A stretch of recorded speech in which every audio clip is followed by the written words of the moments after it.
दोस्तों, आसिर प्रशांत का एक नया वीडियो आया था अरावली के ऊपर। उस वाले वीडियो के क्या नोट्स बन सकते हैं, पूरी-पूरी एक्सप्लेनेशन के साथ मैं आपको समझाने वाला हूँ। तो चलिए स्टार्ट करते हैं बिना टाइम वेस्ट किए।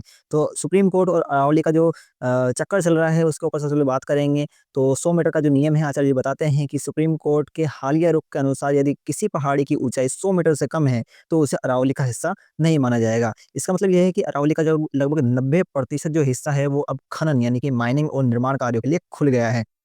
इसके बाद में खनन और विनाश की बात करते हैं। इस फैसले के बाद पहाड़ों को समतल करने, ड्रिलिंग और ब्लास्टिंग की अनुमति मिल जाएगी, जिससे यह प्राचीन पर्वत श्रृंखला जो कि हिमालय से भी ज़्यादा पुरानी है, वो नष्ट हो जाएगी। तो आपको ये बात ध्यान में रखनी है कि जो बहुत सारे लोग मानते हैं कि जो हिमालय है वो बहुत पुरानी पर्वत श्रृंखला होगी, पर नहीं। सबसे जो पुरानी पर्वत श्रृंखला है हमारी इंडिया की और दुनिया की सबसे प्राचीनतम पर्वत श्रृंखलाओं में से जब एक बताई जाती है, वो है अरावली। और ये हिमाचल से भी पहले बनी थी। और हिमाचल की जो पर्वतमाला है उसमें आप देखते होंगे इतनी ऊँची-ऊँची चोटियाँ हैं, उससे भी कहीं ज़्यादा ऊँची चोटी बताई जाती है अरावली की। पर वो अब समय के साथ घिस-घिस के छोटी हो चुकी है। इसके बाद में पर्यावरणीय अन्याय की बात करी उन्होंने, एनवायरमेंटल इनजस्टिस की बात करी, जिसमें अमीर बनाम गरीब पहला पॉइंट आता है। आचार्य प्रशांत का तर्क ये है कि यह केवल पहाड़ों को बचाने की बात नहीं है, बल्कि यह बात अमीरों द्वारा गरीबों के शोषण का मामला है। तो आपको ये सारे के सारे पॉइंट्स आप नोट कर सकते हैं। ये बिल्कुल अच्छे शानदार नोट्स हैं जो आपके लिए प्रोवाइड किए जा रहे हैं इस वाले वीडियो के अंदर। इसके बाद में किसका फ़ायदा होगा, इसके ऊपर बात करते हैं। अरावली के काटने से पत्थर माफिया, ठेकेदार, राजनेता और बिल्डर्स का ज़्यादा फ़ायदा होने वाला है। वे वहाँ इको टूरिज़्म के नाम पर महँगे रिज़ॉर्ट और विला बनाएँगे। तो जैसा कि हम सबको पता है कि जो सबसे ज़्यादा फ़ायदा होने वाला है अरावली को काट कर, वो पत्थर माफिया जो कि पत्थर काटते हैं, ठेकेदार होते हैं, राजनेता होते हैं। सबसे ज़्यादा जो फ़ायदा होता है दोस्तों, वो तो राजनेताओं का ही होता है। उनको बहुत बढ़िया कमीशन जाता है, बिल्डर्स का होता है, बहुत बढ़िया उनको फ़ायदा होता है। इसके बाद नुकसान किसका होता है? नुकसान हम जैसे गरीब और मध्यम वर्ग को भुगतना पड़ता है। और मध्यम वर्ग में भी कौन-सा वर्ग? जो कि लोअर मिडल क्लास है वो। अमीरों के पास एसी और एयर प्यूरीफायर्स होते हैं, लेकिन धूल, गर्मी और पानी की कमी से सबसे पहले सड़क पर रहने वाला जो मज़दूर है, रिक्शा चालक है और आम आदमी है, वो ही प्रभावित होता है। ये सब हम जानते हैं।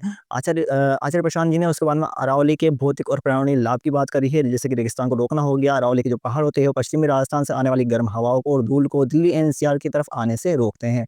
जैसे कि हम वो बात करते हैं जल संरक्षण की और ग्राउंड वाटर रिचार्ज की, तो पहाड़ियों की जो ऊबड़-खाबड़ सतह है, वो पानी के जो बारिश के पानी को ज़मीन के अंदर तक सोखने में मदद करती है। यदि इन्हें समतल कर दिया जाएगा, तो पानी जो ज़मीन में जाने की बजाय बह जाएगा, और जिससे एक तरफ बाढ़ आ जाएगी और दूसरी तरफ भूजल यानी ग्राउंड वाटर खत्म हो जाएगा। तो इससे दोनों तरफ़ा हमको विनाश ही दिखने वाला है।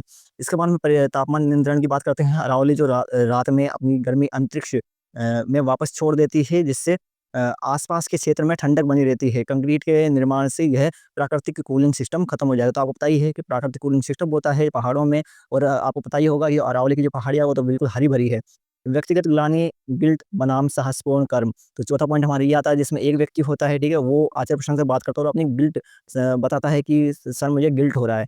तो अकेले का तो इसमें दोष नहीं होता। आचार्य प्रशंसा से कहते हैं, आचार्य प्रशंसा जी कहते हैं कि पृथ्वी को हम सबने मिलकर बर्बाद किया है। सक्रिय निष्क्रिय रूप से जो पत्थर काटने वाले होते हैं वो सक्रिय रूप से जाते हैं, बिल्डर्स वगैरह जो रहते हैं वो सक्रिय भूमिका निभाते हैं पहाड़ों को काटने में।